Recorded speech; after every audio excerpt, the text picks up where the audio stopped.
Shulchan Aruch, they quote the Tshuvas HaRambam. We're never too sure how reliable these Tshuvas are, if they're authentic. But they quote the Tshuvas HaRambam that the Seder is not Miyakev and the Sheva Brachos. Let's say you say them out of order. Because a lot of times now they have different cards. So under the chuppah, they give the next person the wrong card, and he says the wrong bracha. So you yotze that bracha, and the bracha that they should have said, they'll say next. If you say out of order, if you damish b'ana esrei and the brachas are out of order, that's a machlokes Rashi and Tosfos. The Gemara says emtsoyas, the middle 13 brachas in the Shemona Esrei, ein lehem seder. So Rashi learns ein lehem seder. Even if you had it, you recited the brachas out of order, you yotze b'di'evet. Tosfos disagrees with Rashi. You're not yotze b'di'evet. Over here, so we assume like the Rambam that you yotze b'di'evet. So Moshe Feinstein has a suggestion. You have two brachas that are identical, Yotzer HaOdam. So the first one is Bekitzer, Yotzer HaOdam. The second one is a long, Asher Yotzer HaOdam B'Tzalma, Tzalma Nostab Nisai, and the last line is Yotzer HaOdam. So what if they made a mistake? They said the long bracha first.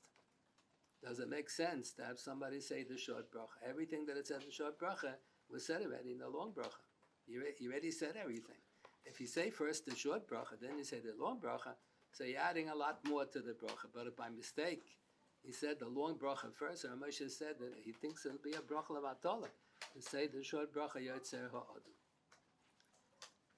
I wasn't there, but people say that once at a wedding they made such a mistake, and Rav Soloveitchik was there, and he said what happened at the wedding was, that's why they say over. I don't know how reliable it was. So they said that before they started the chuppah, they asked the following rabbis to please come up to the front.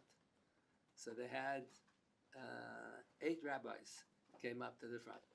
Then by mistake they said, the long bracha before Yotzer HaOdam.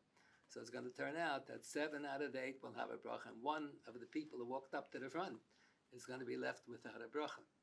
So Rav Soloveitchik thought that in such a situation, he said, okay, Rav Moshe maybe is right. But he said if one of the rabbis is going to be embarrassed, he's going to be left with, they called him up to sit in the front because they planned to give him a bracha, and then it comes out that the last one is going to lose out. So he thought that then you should say both. I wasn't there. I don't know if it's true. It's what to think about. What to think about. That be because kavod abris is dochis or darabanan maybe, and the guy's going to get embarrassed publicly? That's a question. How much embarrassment is there? Is really an embarrassment?